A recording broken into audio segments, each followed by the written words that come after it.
We will never turn our back on a single Scot. We've got to wrestle with those challenges. This is the same nonsense we have heard time and time again. This is our country. Let's fix it together.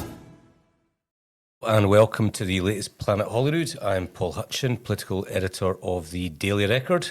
I'm joined this week by Hannah Rodger, chief reporter of the Sunday Mail, and Ben Borland, who's the editor of the Scottish Daily Express. So, a few hours ago, the First Minister, John Swinney, gave a speech at Bute House. It was effectively calling on Scottish society and the Scottish Parliament to unite in relation to the rise of the far right. No prizes for guessing who the target was, Nigel Farage and Reform UK. I think that opinion polls are showing that Reform are going to make a major breakthrough and people are nervous. So it was a pretty hard-hitting speech. John Swinney said that the storm clouds are coming, and he also criticised Farage over his very friendly comments towards Vladimir Putin. And I think actually we've got a clip of the speech from Bute House to watch. I think it's inherent in the nature of the threat that we face to our security. There is a very live and active threat to our security from the aggression of Russia. And I think Farage is, an accomplice to the Russian agenda, an apologist for the Russian agenda. So, to anybody who, in this country, who thinks that Farage represents a means of protecting this country from the external threats that we face, I would say, have a good close look at what Farage has been connected with and what his MPs are saying about the Russian threat and their trivialisation of the Russian threat. So that is why I come to the conclusions that I come to, that we face a very real threat, that if we don't get it right by protecting Ukraine, by protecting the territorial integrity and independence and freedom of Ukraine, then I think we will rue the day. So that's why we have to take that position, and that's why I would say to people in Scotland, that's one of the reasons I would say to people in Scotland who might be attracted by the simplicity of the Farage message, that they should look very, very closely at the small print of what that involves. Very clear message from John Swinney there, an accomplice to Putin's agenda. Now, I wasn't at the speech, but I did read it, and I felt it was long overdue. The far right is on the march in Europe, in the US. You can see what's happening in Germany just now, and it looks like the German Parliament is going to unite against the far right AfD. That was leadership, wasn't it? I mean, in some ways, yes. I think that, there is obviously a bit of politicking going on there in terms of, John Swinney did announce that there will be this sort of, what would you call it? Sort of conference or coalition of people who will be kind of meeting up to just talk about, I guess, how to combat far right ideologies and messaging. And I think that, it's going to be quite hard for the Scottish Tories to be involved in that. Therefore, it's, potentially going to be setting up something that looks quite bad for the Tories ahead of the elections. But, I think that the overall aim of what he's trying to do is should be applauded, because there is a lot of this sort of, I think there is a lot of far right sort of messaging, and you know what I'm trying to say. Sorry, I've just garbled that, but yeah.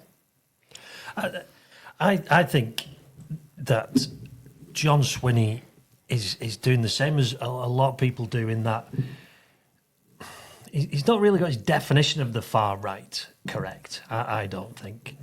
So, for instance, there's a story in the papers today, and it's a think tank that's identified, and forgive me, I'm going to go off on a bit of a tangent here. It's all right. They've identified that far-right groups are using the kids' video game Minecraft to influence young people.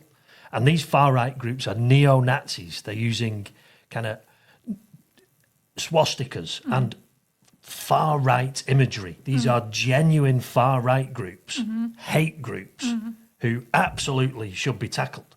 But are these far-right groups a big problem in society? Do they need a special talking shop? Is it that? Are we not dealing with them well enough already? What John Swinney's trying to do is push reform into that same category as the neo-Nazis, who are absolutely unacceptable and have no place. But reform aren't neo-Nazis. Are they far right, or are they just slightly further right than the Tories? You don't have to agree with what reform say, but in a democracy, when they're set to get 15 MSPs, they're set to take control of Wales from Labour. Is John Swinney really saying that huge percentage of the British population is far right? Well, I don't agree with that categorisation. I think that you've got far right, and then to the right of that, you've got neo-Nazis. I don't think there's how can you be further right than far right? I think that there's... Very far right. Very far right. Extremely far right. I don't think there's any suggestion at all that Farage is a neo-Nazi. But you take immigration, for instance. There's always a debate to be had about what are the appropriate levels of immigration, and to call for controls and curbs and limitations and call for a skills-based system is perfectly reasonable. But, Reform's view on immigration is that pretty much immigration is wrong and it should be halted. Maybe not in its entirety, but to the tens of thousands. And a lot of that is fuelled by hostility to foreigners. And if you also take their view on net zero, again, there's a debate on what is the best way to move to net zero and the pace at which you move. But there's hostile to it in its entirety. And again, on Putin, his comments on Putin are just beyond the pale in terms of our society. He is an apologist for that dictator. Basically a mouthpiece for Trump in the UK on that subject. And so I think far right, okay, I know why you might quibble with it, but I think far right is accurate. He's not a neo-Nazi, and I think it's good that the First Minister is trying to isolate him in this way, because otherwise I think the last thing we want in Scotland is for Nigel Farage and his gang of cronies and cranks to somehow have a foothold and influence in the Scottish Parliament. Personally, I think this will push up the reform vote. People don't like being told you're wrong. You shouldn't think this. I don't. Are they being told that they're wrong? I think what he's trying to mobilise is they're not just being told they're wrong. They're being told they're unacceptable. Well, they're told your views are not acceptable. He did say one of the things I thought was quite not controversial. I understand why he was saying it, but I do think it will anger some people. Is he was basically suggesting that those who are anti-immigration or who've got like the concerns that reform have about immigration, he described that as racism, and I think that will anger quite a lot of people, because I don't think it's unacceptable to question immigration. Obviously, Scotland has a completely different relationship to immigration as other parts of the country, because we actually rely very heavily on migrant workers for certain, roles. But I don't think just because you are not okay with, immigration, mass immigration, that it makes you a racist. And I think so. I worry that he might have overstepped the mark with that comment. No, I agree. Look, if you are concerned about immigration, of course you're not a racist.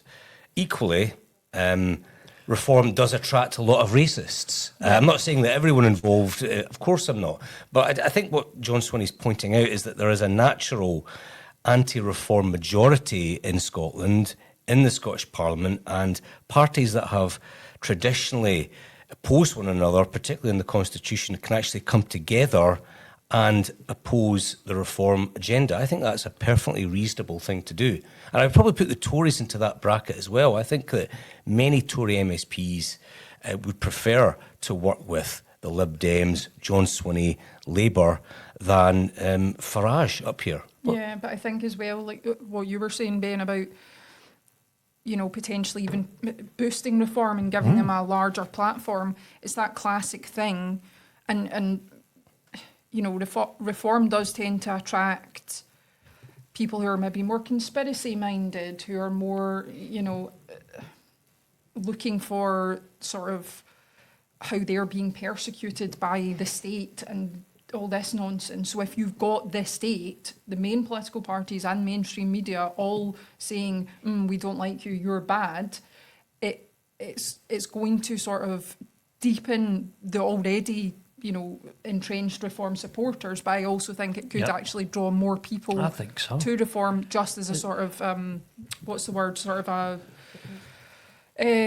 like a protest, against the SNP government. Well, I think the other thing that struck me about this is that a good reform vote, a strong reform vote, helps the SNP.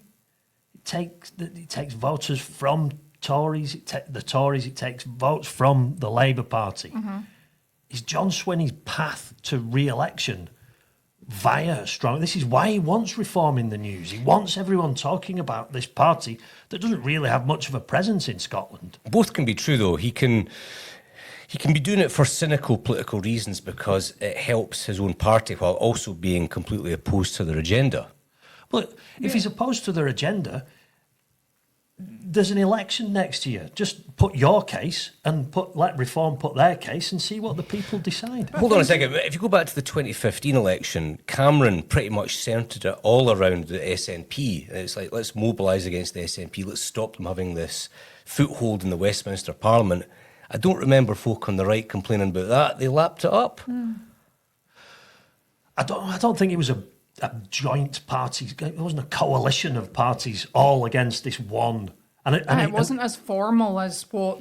Well, you had that big poster of Ed Miliband in Alex Salmond's pocket. I mean, it was an absolutely defining moment of that campaign and completely screwed Labour. But that was the Tories. That was a kind of political campaign, though. I understand what you're saying. It's not as if David Cameron said, right, every other party, let's all meet up and have a plan of how to get rid of the SNP, like the way John Swinney is suggesting, basically, that we do for reform. Well, I think what he's saying is that there are some issues in which you can put aside your differences and actually work together and stop reform. That's reasonable. But there's lots of issues they could put aside the differences and work together and improve schools or have a cross-party coalition on filling in Scotland's 5 billion potholes. Why do you need a cross-party coalition to clamp down on what is essentially a protest party where people want to protest at the status quo and say, I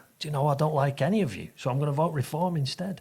I thought it was quite interesting because John Swinney was asked, would you rule out some sort of coalition or pact that, say, Reform did manage to get some seats in the Holyrood election? Could you form some sort of pact to essentially block them out? And he said, I am not really a fan of political pacts. So, apart from with the Greens, and the Lib Dems. I guess. Yeah, well, I think that's an odd one because he was the architect of that, and then one of the guys behind the scenes who was agitating for its removal. Is he the architect? I didn't know. Yeah, no, he helped draw it up. What, the Greens? Yeah. Interesting. I just wonder, though, how much of this is actually directed at Labour? Because there's, if you look at some of the opinion polls, it is clear that there could be a narrow pro-UK majority after the next election, and that Anas Sarwar would need the votes of Reform MSPs in the vote to install him as First Minister. Is he trying to make it just completely unacceptable, putting a stigma on any sort of working with Reform whatsoever? Well, that's a good theory. That's better than mine, to be honest. Yeah, that is actually really interesting because if Anas Sarwar, has to rely on Reform in any capacity, maybe John Swinney is trying to make it so that they're so unpalatable by the time we get there that it's almost toxic. Yeah, he's trying to get Anas Sarwar to rule it out, and then suddenly, and then he can't. Then a road is blocked to boot house for the Scottish Labour leader. But it wouldn't be the first time Anas Sarwar said one thing and then done another. No. And if I can just to go back, John Swinney talks about the far right, and we mentioned before that Reform attracts people whose views are unacceptable. So does the SNP. And the SNP's done nothing to clamp down on that for years and years and years. There are, apart from when they're absolutely backed into a corner, the The SNP has never addressed its membership about the anti-English racism that exists within the Scottish nationalist movement. It just never has. And to put on it, some of the behaviour of the cybernats is just deplorable and disgraceful. Well, one thing, you don't like the term far right, but No. I mean, the Express, I would imagine, would use far left to describe Jeremy Corbyn and his. Well, do you know, I was thinking about this the other day. I did think maybe this has come back to bite us, because we always called Jeremy Corbyn far left. I would argue that he's on the political spectrum further left of centre than Reform are right What? of centre. No, come on. Do you not think some No, of his that sort of is- redistribution of wealth kind of policies? Maybe we need a I new. think both are accurate. I think it's totally legitimate to call Corbyn far left, and it's legitimate to call Farage far right. Maybe we need to make it clear, though, that we're talking about far right, but within the bounds of what is acceptable. And you go beyond that into... What, neo-Nazism? Yeah, exactly. But that's what, when people think of the far right, they think of the BNP, they think of skinheads and race riots and things. And that is the imagery that comes to mind. Yeah, but I'm sorry, but you could say that, some of the things that Reform do and say and stand for are, those extreme ends of it. They are an extension of that. It's all about creating fear of them because they're not like us over there. Well, yeah, it's a complex issue, but as Paul said before, sorry, Hannah, as you said,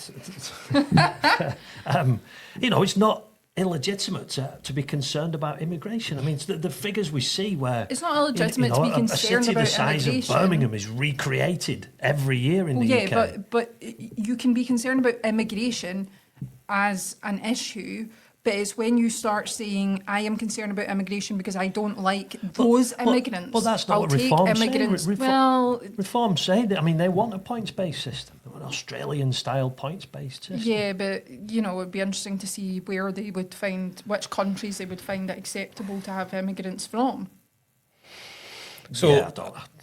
So, I mean, that was the speech this morning. Yesterday, there was a development that I think is maybe moving in the opposite direction. Keir Starmer basically said that he wants a big increase in defence spending. That is after Donald Trump effectively sold Europe out, backed Putin and sold Ukraine down the river. So we're going to get a big increase in defence spending paid for by huge cuts in the international aid budget. Mm-hmm. At first blush, first glance, that seems to be the sort of policy, the sort of move that would appeal to Reform voters, perhaps voters that Labour have lost to Nigel Farage's party. I mean, are we moving in different directions, do you think, in terms of both parliaments? Well, I think I would disagree with it appealing to, it might appeal to Reform voters, but I think it would probably appeal to Tory voters more. There was a decrease in aid funding previously. I think it was during the pandemic, and there was a huge outcry about that. I think that it's really kind of interesting to see that coming from a Labour government. I think it was Claire Short was saying yesterday or this morning that this is like basically not a Labour government. It's Labour in name but not in nature at all. And I think it's really angered quite a lot of kind of core Labour supporters and core Labour members. But I also think that it's trying to appease Donald Trump, unfortunately, and regardless of what you think about an increase in defence spending, if you're doing it to appeal to the leader of another country who's, a maniac, then I don't think that that should be happening, regardless of what you think of the policy. I just don't think you should be doing it to appeal to Donald Trump. Seems like the bedrock of our defence policy the last 50-odd years was NATO, basically collective strength, collective unity, and Donald Trump doesn't want to do that anymore. He wants Europe to look after itself, even against an aggressive Russia and the Putin dictatorship. And that's why Starmer is having to make this move. As Hannah says, it's effectively being forced upon him by some reactionary moves in Washington. I think we should have increased defence spending to 2.5% on day one of the Russian invasion of Ukraine. We really have taken 3 years to come to grips with this idea that there is now a clear and present danger to the United Kingdom, a military danger to the United Kingdom and to the whole of Europe.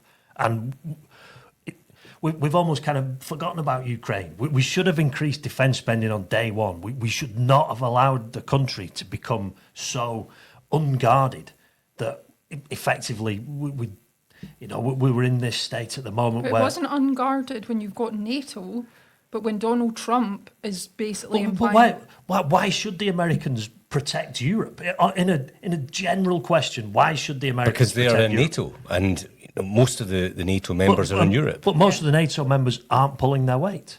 I mean, don't get me Well, wrong. according to Donald Trump. Well, they're not. They're not meeting the funding commitments. The UK should be... We should have taken this far more seriously. Lots and lots of military people have spoken about how we've allowed our military capability to I know, but military people erode. are forever saying that anyway. Well, of course they will. Just But constantly then that's what moaning everyone argues for, more spending in their area. But I personally think this is a really important one. I really don't think this is about Trump trying to get European countries to pull their weight, because if you look at his comments over the last couple of weeks, he's not criticised Putin once. No, he hasn't. No. It's just he's a Putin stooge to his core. You know, he looks at Putin and thinks, that's the leader I want to be. I want to have full control over the country, no dissent, no opposition, no democracy. I don't think so. Actually, I don't. I agree that he's basically Putin's mouthpiece. I think that, Putin is quite clearly wearing the trousers in that relationship. But I don't think that Donald Trump has an aspiration to be, a dictator in the way that Vladimir Putin is. I think Donald Trump, from what we know about his sort of leadership style, he's very transactional, he's very business focused. I don't get the sense that he would like a dictatorship where He seems to want to kick over any institutions and dismantle any institutions. It's all about kind of creating this chaos and disrupting the system rather than just controlling it based on only his view. I mean, I agree. I think his position and his comments on Putin have been disgraceful, and that's from someone who admired Trump. But I wasn't, wholly against Trump, and he's coming. Wait, sorry, say this again. Well. What was it you admired about him? Trump. Well, I've not admired him. I can see his appeal. I think he talks sense love on Donald Trump? He talks sense on a lot of issues, but his stance on Russia, I'm finished with him. So that's Yeah, I mean, bear in mind, revelation. he described Zelensky as a dictator and just gave Putin a pass. He has got results again. He has got Britain to immediately up its spending. And I don't think 2.5 will be the end of it. I think Starmer's going to come back from Washington with his tail between his legs, and somehow we're going to have to get to 3%, which is what NATO members are supposed to. The main result is that the parts of Ukraine that have been stolen by Russia will remain in Russian hands. Yeah. That is the result. That is the result. Sorry, I'm just still getting over the fact that you're a big Donald Trump fan. I'm not a big... I didn't say I You're was a a big... MAGA. So far on this podcast, in terms of Planet Holyrood, we have learned that Ben likes the Lib Dems and Donald Trump. I just don't understand this. Yeah. Well, they were tactical votes for the Lib Dems. Okay, I'll let you off with that one. If I'd have been in the state, who would have I voted? I couldn't have voted for Kamala Harris. Couldn't have voted for the Democrats. Right, I feel like this is a whole separate podcast. It's Maybe the US needs the Lib Dems. I asked Kenny McCaskill, who's running for the Alapa leadership, I said, if you'd been an American and had a vote last year, who would you have gone for? And I was convinced he was going to say Harris. And he said Jill Stein, the Green candidate. I nearly fell off my seat. All right. Well. She is I think her links to Putin have been widely criticised. Everyone seems to have links to Putin, don't they? Like, yeah, but then the Alpha Party does have that sort of again, that group of members who are quite conspiracy minded, who question the deep state and all this nonsense. So, you know. Yeah, maybe not a massive surprise. Final subject, council tax. I know it's getting a lot of page views on the Daily Record website because folk want to know how much they're going to pay from April onwards. John Swinney's made clear that he doesn't think there's any need for inflation-busting rises because he says that he's funded councils. He gave them more cash to mitigate the national insurance rise. But, you know, you look at some of the rises in some of the councils and it's like 10%, 12%. I think one council... 15 in is Orkney. Is it Orkney, 15%? I mean, who's going to get the blame for this? Well, John Swinney, if he really had an issue and thought, oh, there's absolutely no need for these council tax rises, he could just put a freeze on council tax rises, surely, again. He could. Yeah. But, I mean, he'd you know, need to he's find not doing that. He'd need to find the money for it. Though, Exactly. But I noticed today Just during... be careful with that. I think that's going to come up on the microphone. Apologies. Sorry.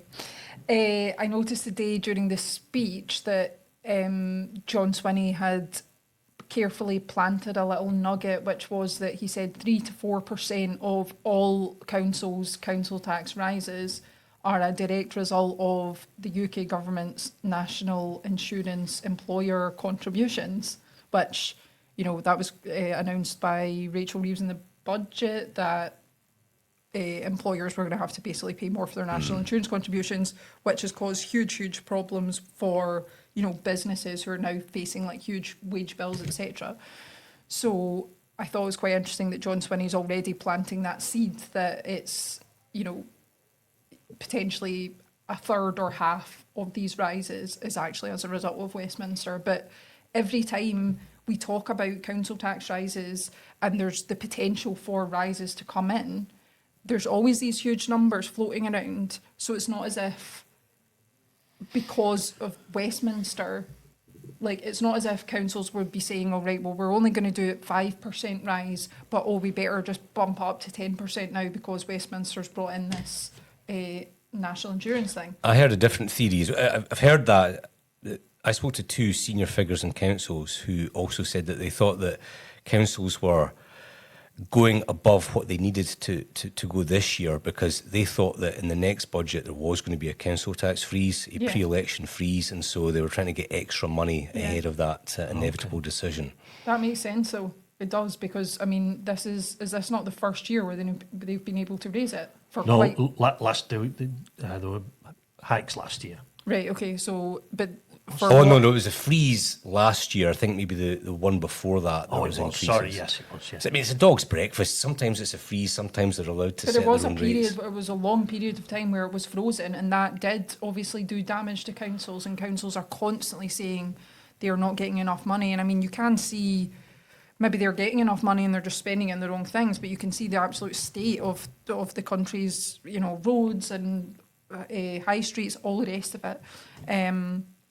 I don't know where I was going with that, but anyway. I think there was Susan Aitken, the leader of Glasgow City Council this week, argued for kind of a whole redrawing of the council boundaries. Yeah. I mean, maybe it is time to kind of look at how local government operates. Oh yeah, the Tory, you know, gerrymandering of councils in the 90s. You got East Renfrewshire outside the Glasgow boundary. You got Angus outside Dundee. So basically, you know, folk in more prosperous areas have got their own little enclaves, even though a lot of folk drive in and work in Glasgow. But then I live in East Dunbartonshire, as I've said on here before, part of the Lib Dem Swenson. Alliance. Yeah. And, you know, the roads are just as bad out there. In fact, I think East Dunbartonshire's got more potholes than any other council in the country. So it's not as though areas with the more large houses are noticeably better off than the cities. Yeah. I just think we don't need as many councils. We could have fewer councils and save some money that way. But I think as well they need to look at the actual council tax band structure. You know, it's completely out of date. And, you know, I think every year somebody brings up that we need to reform the sort of structure of the council tax, and then just kind of, it's like the House of Lords reform. Never happens. Yeah, I mean, the problem that there's never a revaluation, because the people who benefit from it don't congratulate you, but the people who lose out squeal and vote against you. So there's just no political incentive to alter that system, and we're left up with a local government finance system which is based on property valuations from what, 1991, 1992? Yeah. I mean, ludicrous, doesn't even cover it. So, but my prediction is that the next budget you'll see a council tax freeze, and then, of course, the well-signposted abolition of the two-child benefit cap, and that will be the SNP's campaign running into the election. So, thanks again to Hannah and to Ben. You can listen to this episode of Planet Holyrood on Spotify or Apple Music, or watch it on the Daily Record YouTube channel. Don't forget to follow us on Instagram and TikTok for the latest news and the best bits of the podcast. We will never turn our back on a single Scot. We've got to wrestle with those challenges. This is the same nonsense we have heard time and time again. This is our country. Let's fix it together.